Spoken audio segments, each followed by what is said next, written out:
Amini informs Mahiru about a study session with friends, so Mahiru promises to prepare food for everyone and asks to join, to which Amini agrees. Amini hopes to make it into the top 10. To motivate him, Mahiru promises to do anything he asks if he achieves his goal. So Amini requests to lie on her lap again. Mahiru agrees and offers to clean his ears as a bonus. They study, have lunch, and eventually wrap up. After their friends leave, Mahiru serves Amini coffee. He comments on her caring nature. She replies she cares for those dear to her, including him. She adds she enjoys being with him. The exam results are out. Amini ranks 6th while Mahiru remains at the top. Mahiru congratulates him, suggesting they both treat themselves. Amini agrees, but Mahiru declines, not wanting to spoil herself. That night, Amini offers to help Mahiru with anything as a reward, so she asks for assistance with preparing cucumbers. Though he wants to do it, she insists it's enough. Later, Mahiru cleans Amini's ears as his reward. Amini enjoys it but gets flustered when he has to face Mahiru for her to clean his left ear. After finishing, Mahiru asks permission to play with Amini's hair, claiming she enjoys it and asking him to let her do it more often. Amini agrees but thinks she's spoiling him again, and he eventually falls asleep. When he wakes up on Mahiru's lap, he tries to wake her, but she's too tired to move. After her drowsy approval, Amini carries Mahiru to her bedroom. As he places her on the bed, she wakes up and asks him to rest beside her. He refuses, but Mahiru insists, so Amini puts the teddy bear as a substitute. The next day, Mahiru visits Amini, who assumes she's there to retrieve her apartment key, but Mahiru clarifies that's not her reason. After returning her key, she shyly asks if he saw the picture on her desk. Amini denies it, but worries he might have tampered with it accidentally. Mahiru reassures him he didn't and is relieved that Amini didn't see it was his picture. Their talk shifts to a stuffed bear, with Amini recalling Mahiru's request for him to sleep beside her, which embarrasses her. She asks him to drop it, but he warns her about the potential risks of such a request. Later at the school, the guys play basketball, and Amini's not motivated to join until he sees Mahiru with Chidori, who cheers for Itsuki. The next morning, Mahiru seeks Amini's opinion on her summer outfit. Amini suggests she wear stockings and avoids looking at her. After some playful banter, Mahiru admits she does plan to wear stockings. Annoyed, Amini tells her to show the outfit to someone she wants to show. Shyly, Mahiru confesses she wants to show him, making Amini blush. He finally admits she looks nice, leaving Mahiru happy with her decision. After school, Amini and Yuta plan to watch a movie but meet Mahiru, who's tasked with stapling Sports Day printouts. They decide to help her instead. While working, they overhear girls gossiping about Mahiru, which upsets Amini but doesn't bother Mahiru. That evening, they discuss it at Amini's apartment. Mahiru expects such comments due to her popularity. Amini thinks it might be jealousy from Yuta's fans, but Mahiru clarifies Yuta isn't her type. Their conversation takes a turn as Amini reflects on Mahiru's evolving personality, noting her shifts from cold to cute and sometimes awkward. Mahiru blames Amini for these changes and lightly throws punches at him. Then she expresses weariness at pretending to be angelic all the time. Mahiru decides to show more of her true self at school. Amini reluctantly agrees, although he expresses discomfort at the idea of other guys seeing her real personality. Mahiru teases Amini, calling him cute and praising him as the coolest person she knows. On the couch, still holding Amini's face, Mahiru admits she sees something special in him. He removes her hand, warning her to shut her mouth next time without his hand. When he releases her, she surprises him with a kiss on the cheek, leaving him bewildered. The next school day, Chidori asks Mahiru about her plans for the upcoming sports day. Mahiru is interested in the scavenger hunt, which Chidori proudly announces she's in charge of. Amini enters the classroom, greeting everyone except Mahiru. During the lunch break, Itsuki asks if Amini and Mahiru have a disagreement. Amini denies it, explaining they're keeping their distance due to a recent incident. Itsuki understands but thinks Amini is wasting time instead of confessing. Amini insists on proceeding at his own pace. Later, at Amini's place, Mahiru apologizes for her previous behavior. Amini brushes it off and questions her motives. Mahiru admits she got carried away and wanted to do the same as Amini. He admits to it, and Mahiru then argues that it means she has the right to retaliate. The day after, Chidori is disappointed not to be on the same team as Itsuki again. At Amini's apartment, he asks Mahiru, who hands him some ice cream, about her sports day choices. She chose the relay and scavenger race. Amini, pleased, shares that he picked the scavenger race and the grab bag event, knowing he's not very athletic. As they sit on the sofa, Amini, disliking sports day, notices Mahiru eyeing his ice cream and feeds her a few spoonfuls. Restraining himself, he gives it to her and makes coffee instead. On sports day, Amini chats with Yuta while watching Chidori in the relay. Amini learns Chidori quit the track team after a disagreement with his senior who liked Itsuki. After the relay, Chidori proudly tells Amini about organizing the scavenger race, promising it won't disappoint. In the scavenger race, Amini and Mahiru, on opposing teams, end up needing each other's help and decide to team up. When they reach the finish line, Chidori announces what's on their card. Amini's card asks for someone beautiful, while Mahiru's card asks for someone very dear to her, shocking Amini. During lunch, Amini's classmates question his relationship with Mahiru. He answers them and clarifies his interest lies in Mahiru, not the angel. Overhearing, Mahiru defends Amini when the boys comment on his appearance, labeling him as dull. She counters that judging someone based on looks is narrow-minded and insists that Amini is, in fact, a cool and kind person, listing several of his positive traits. The boys leave and Mahiru invites Amini to join her for lunch. As the day progresses, Amini resolves to confess his feelings to Mahiru that evening. Seated on the couch at Amini's place, Mahiru suggests she speak first. She apologizes for her previous actions and Amini reassures her that he isn't upset and apologizes for avoiding her feelings. Mahiru admits she's been avoiding her own feelings and feeling somewhat selfish. Amini disagrees, insisting he has been the self-centered one. Hugging her, he confesses his feelings and promises to reach her level so that no one can criticize them. He asks Mahiru to be his girlfriend and she agrees. He vows to make her happy and they hug. On a rainy day, Amini gives his umbrella to a girl in the park swing. Initially, Mahiru refuses but accepts when he says she doesn't need to return it. The next day, Amini's friend notices him sneezing and learns he gave his umbrella to a lost girl. Mahiru, admired for her beauty, intelligence, and humility, is called an angel at school, but Amini isn't interested in her like the other guys. When Amini comes home, Mahiru is at his doorstep to return the umbrella and offers... After the civilization on Earth's surface was wiped out by mysterious beetle-like creatures called the Huge, humanity developed magical abilities and started living on a floating magical academy called Mistgun.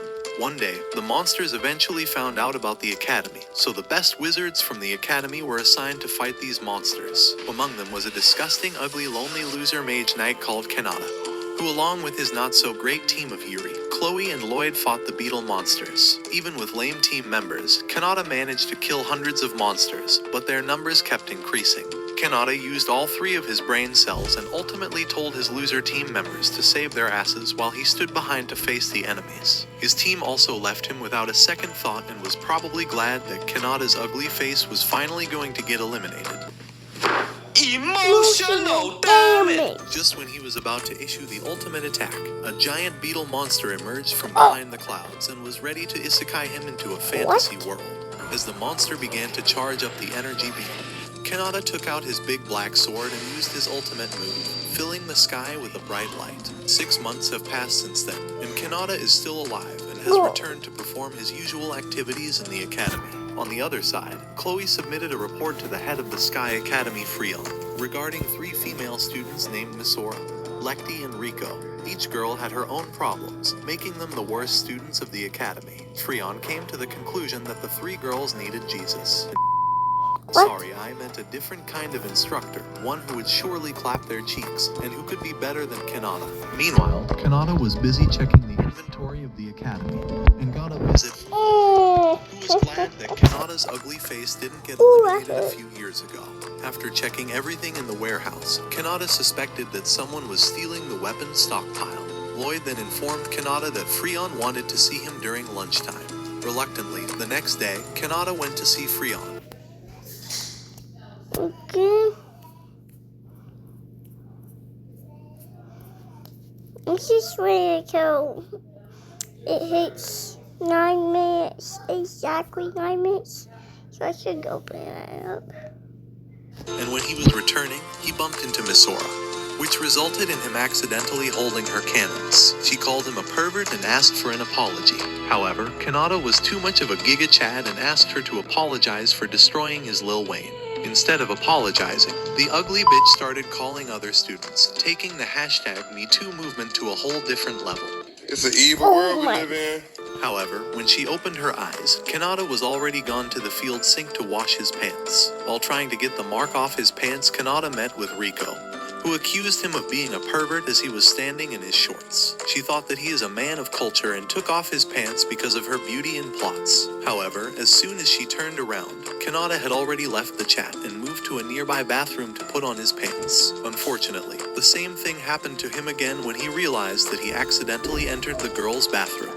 While trying to get the heck out of there, Kanata bumped into Lecty, who was entering to change clothes. Since it's a girl's bathroom and Kanata was still in his shorts, Lecty, like the previous two girls, called Kanata a pervert. While regretting his decision, Kanata walked towards the administration building to meet Freon. Everyone who saw Kanata in the academy accused him of being a traitor, but Kanata had been hearing these words for many years and doesn't give a fuck about it anymore. While crossing the stairs, Kanata encountered Yuri, who called him a traitor. It's still unclear why many people call him a traitor, but based on their conversation, it seems related to the incident when the beetle monsters attacked. Kanata then, along with Chloe, arrived at Freon's office, and by the time he got there, Kanata thought that something was off about Freon wanting to talk to his ugly ass. She explained that he would be assigned as the new instructor for the 3 worst students of the academy. Kanata initially refused the offer as he wasn't into developing the harem.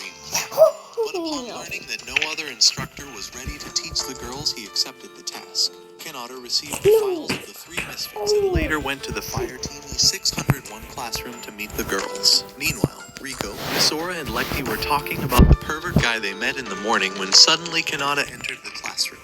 He introduced himself as their new instructor, and the girls' reaction said it all. They looked less than happy after finding out that the pervert and traitor they encountered previously was going to be their instructor. Misora refused to accept Kanata as their instructor because she thinks that he is irresponsible, and didn't bother to learn about their characteristics. However, Kanata invalidated the girls' accusations by reading out all the info he gathered from their files. Misora thought he sounded like a scam artist and mentioned how he became a chicken after fighting the beetle monsters some 6 months ago. Moreover, he refused to carry out any missions that resulted in his team failing to take a S-rank level-up exam. And since then he has been dubbed as the traitor. Kanata couldn't believe this, and it seemed the tips from his books on how to make a harem were not paying off. However, Kanata didn't give a dime about this and informed the girls that it was the Academy's decision, and he's going to be their instructor whether they like him or not. He stated that he had once held the title of the Great Swordsman and was nicknamed the Black Swordsman. Kanata was sure that he could train the 3 girls, making them stronger than the other students. After hearing this, the girls became excited and were eager to learn sword techniques from Kanata. The next day, their training began, and Kanata took them to the sky to see the fighting capabilities of the 3 girls by facing them head to head. He flew on a hoverboard thingy and faced the girls even though he didn't need to use flying magic. He was confident and told the girls that the training would end if they could defeat him. Soon after, Kanata took to the clouds and awaited the attacks. Misora began to chase after Kanata, and he realized that the girls had no teamwork or any strategy. He began to analyze the strengths and weaknesses of each girl and learned that Misora had speed and stamina. After which Kanata maneuvered around in all directions and got out of Misora's sight. However, he was soon found by Lecty, who began attacking Kanata with her twin swords. He concluded that Lecty had super agility and accurate movements, but she was often hesitant to attack and apologized all the time. No doubt, Lecty had considerable potential, but Kanata still had to train her to overcome her doubts and fears. At the same time, Riko began preparing to snipe Kanata's head like a watermelon from a distance. Fortunately, he was able to dodge the bullet and also protect Lecty from the shot. Kanata realized that among the 3 girls, Riko was the best at analyzing and accuracy. He later learned that Riko purposely weakened the bullet's firepower upon realizing that it was about to hit Lecty. Meanwhile, Misora continued flying in all directions and still failed to find Kanata amongst the thick clouds. Kanata then decided to end the training, and the girls returned to the Academy's dormitory. The girls, especially Misora, was frustrated for not being able to beat Kanata. Later that day, he arrived at the dormitory to meet his 3 students. However, the girls were shocked because of Kanata's sudden appearance while changing clothes. They took out their huge sword guns, asking the ugly pervert to leave their room, and Kanata had no other option besides saving his Todger and getting out of there. The next day, Kanata told his 3 students that he would provide special training to each girl. Riko was reluctant to join the special training and happily left the lesson. Kanata also made no effort to stop the daddy's princess and let her do whatever she wanted.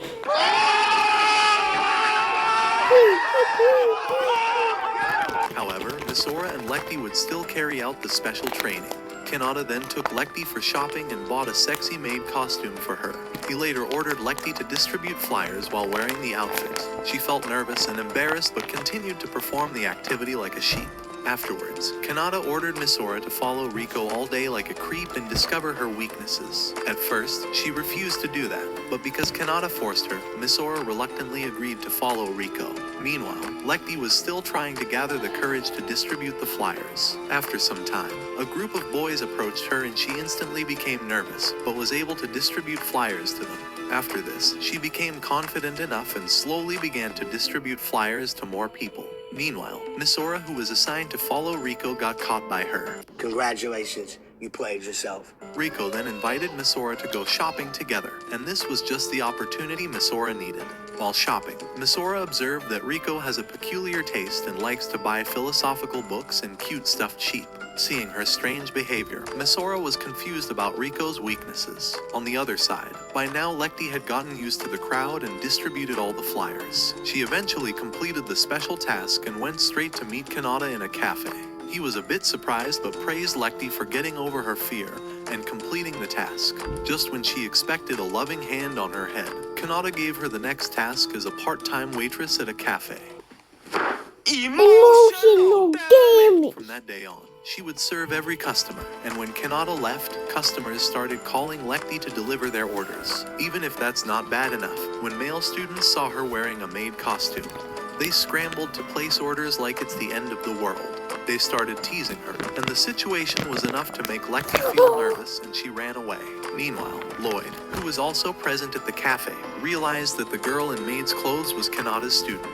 After some time, Misora came to the cafe and found Lecty hiding in an elevator. Upon learning about Lecty's special training, Misora decided to help her out by dressing in a sexy outfit and serving the customers along with Lecty. All the simps were taken over by the girl's beauty, and Lecty was amazed by Misora's confidence and agility in taking orders. At the same time, Lloyd advised Lecty about her social anxiety problem and told her to trust her instructor's training.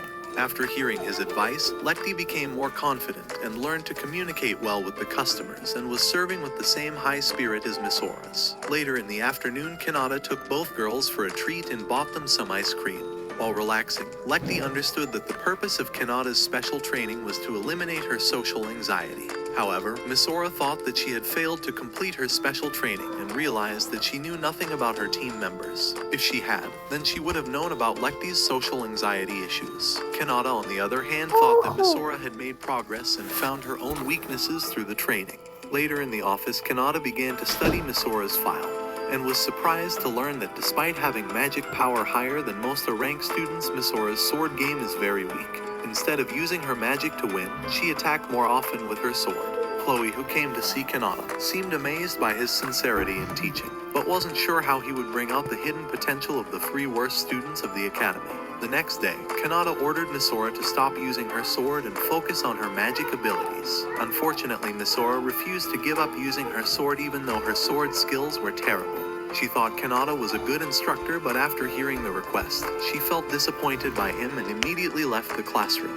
We learned that Misora didn't want to stop using her sword because of the memories of her late mother, Sosie. She was one of the best sword knights of the previous generation and defeated hundreds of beetles with her ginormous plot sword. Sosie was the role model for many young wizards, and one of the people greatly inspired by her was her own daughter Misora. Ever since Kanata ordered her to stop using the sword, Misora felt very sad and visited her mother's grave. There she took an oath to never stop using the sword and even stopped going to Sky Wizard Academy. Back at the cafe, Lecty was also feeling bad for Misora's sudden disappearance. After realizing that Misora had been absent from the academy for a few days, Kanata decided to pay her a visit.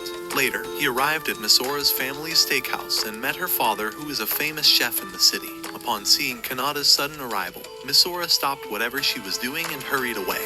After she left, Kanata introduced himself to Misora's father as his daughter's instructor at the academy. While talking, he saw the photo of Misora's mother and stated that Misora looked exactly like her mother. According to Misora's father, that photo was the only way he could remember Misora's mother. It turned out that whenever a Sky Wizard Knight gets killed, everyone automatically forgets about that person and any memory associated with the individual.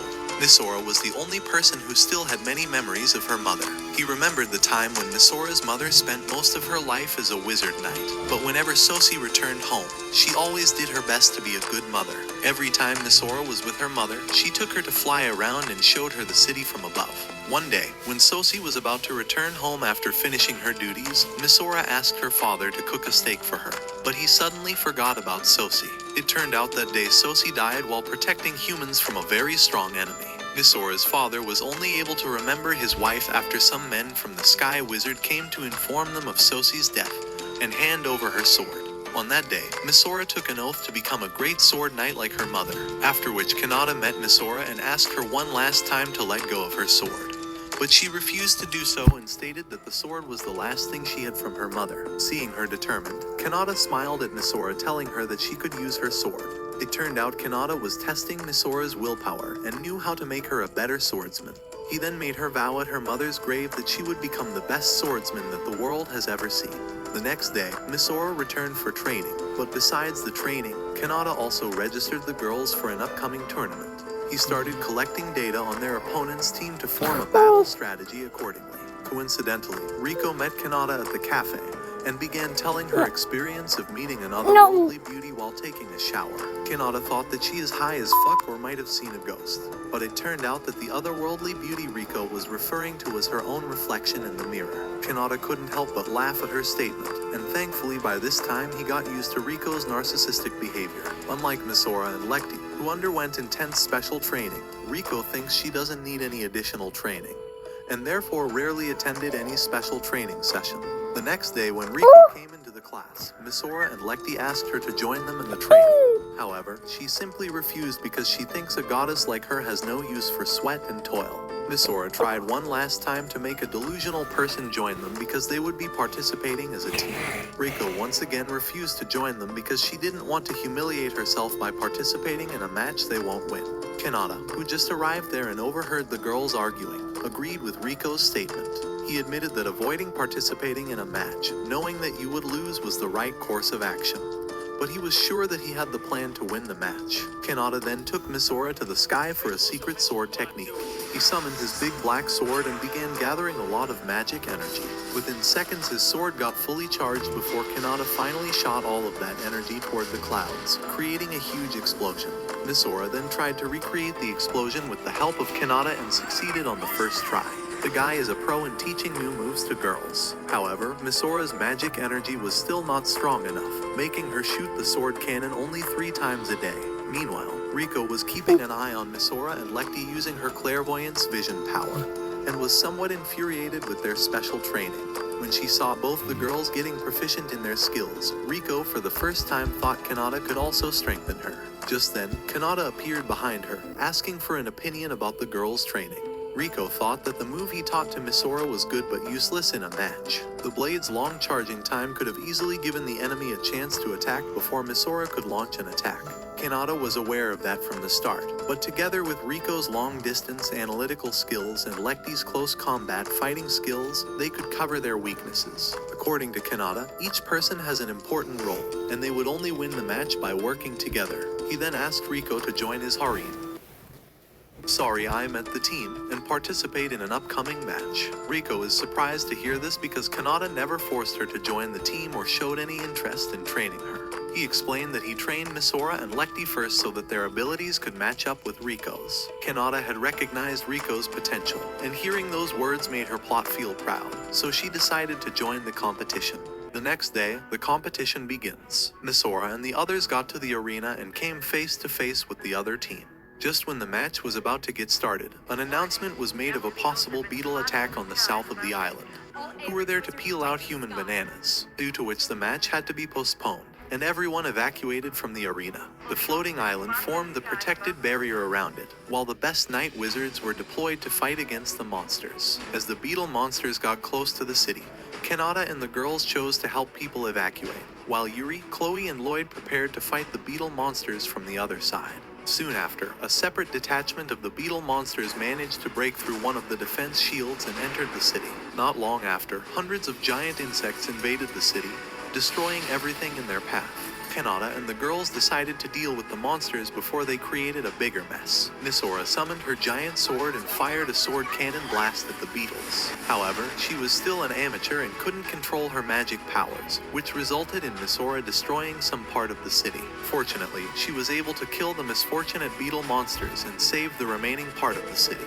even though the damage caused by her cannon was quite severe. On the other side, from the control room, Freon watched the beetle numbers increasing constantly, and were now in thousands. At this rate, soon they would be out of options, so Freon ordered the Wizard Knights to find the commander of the beetle army called Chimera. If they managed to find and kill the Chimera beetle, then all the beetles would automatically retreat. Soon after, the Knights managed to find and kill the Chimera beetle, but surprisingly, the beetle army still continued to fight as strong as it was before. Kanata came to the conclusion that most likely there was more than one Chimera beetle leading the beetle army, and they should find it soon. On the other side, Yuri, Chloe, and Lloyd were surrounded by the beetle army that had broken into Miss Gun. However, Lloyd is certain that Kanata would find the remaining Chimera and overcome the beetle army. Meanwhile, Kanata ordered Riko to find the Chimera with her clairvoyant vision, and she began scanning the surroundings. Within a few seconds, she locked onto some unusual activity of the beetles at a distance. Kanata ordered Misora to take down the beetles that entered from the gap, while Lekti was assigned to eradicate the beetle army that had infiltrated the city area, and Riko would provide cover to Misora through long-range sniping. Suddenly, Misora began hearing boss music and saw the Chimera approaching from behind the smoke. It shot a huge energy beam at Misora, but fortunately Kanata got between and managed to save Misora from the attack. Even though being on low magical energy, Kanata summoned his sword and began to use his ultimate sword technique. He lunged towards the Chimera with lightning speed, killing beetles on his way, and shot a blast cannon at the monster. The attack was powerful enough to kill the Chimera and resulted in the remaining beetle army retreating from this gun. Soon, Yuri and the other Wizard Knights realized that Kanata had defeated the enemy, but the attack had completely drained his magical energy, and he fell to the ground. However, after the victory against the beetle army, the matches of the rank competition resumed. The girls entered the match pretty confident and were sure that they could beat the opposing team, but by the time the competition ended, they lost by a large difference in points. Kanata, who was pretty confident that his team would win, somehow wasn't surprised by the defeat. A few days had passed since then. The head of the Sky Academy, Freon, received an order to conduct much more realistic training and speed up the process. After the recent attack of the beetle army, Kanata began to train his team harder. He ordered the girls to burst hundreds of beetle-shaped balloons in the sky. Unfortunately, the girls still lacked maturity and couldn't unite their strength. Each girl began attacking the beetle balloons separately and didn't fight as a team. Soon after, Misora began shooting in all directions, while Riko was busy dressing up and had no intention to fight. And Lekti once again felt nervous and began to panic after being surrounded by beetle balloons. For the time being, it seemed Kanata had failed to teach the girls the importance of teamwork and the attack strategies. On the other side, Freon had a meeting regarding the damage to the city center and discovered that Kanata's team was the one who caused the damage. At first, she decided to suspend Kanata's team for a few days, but after looking at the result of the recent competition, Freon planned to dismiss Kanata from his duties as he wasn't able to make the girls strong. Upon hearing the Academy's decision to suspend Team E601, the girls sure looked annoyed. Even though they fought and defeated the beetle army, including the Chimera, but due to lack of eyewitnesses, they got no appreciation at all. And you guys were thinking only your job is the shittiest. However, Kanata didn't give a flying shit about it and focused on preparing the girls for the upcoming inter-team tournament. Despite their previous performance, Kanata planned to register the 3 girls so they can participate and is determined to win the tournament. Later that day, Kanata was summoned to Freon's room, and she stated that he had been relieved from his duties as the instructor to Team E601. It turned out Kanata wasn't bothered if he was being fired from his job, but managed to convince Freon that he was the only one who could train the 3 girls. He then challenged Freon, stating that if his team managed to win the tournament, then she would have to revoke the suspension penalty of his team. Freon was confident that Kanata's team won't be able to win the tournament, so she accepted the challenge. Later, he informed the 3 girls about the tournament and the agreement he made with Freon. But before leaving, he informed Misora and the others that the matchmaking for the tournament would be held tomorrow, and they should get ready for it. On the other side, Freon took Yuri, Lloyd, and Chloe to the research center to show the secret beetle research program. There they saw a bunch of nerdy-ass scientists who managed to obtain some parts of Chimera and were able to learn a lot about it. A scientist named Nua, who had previously bumped into Yuri and is somewhat explained that their research showed that the Chimera has different characteristics. This new monster had the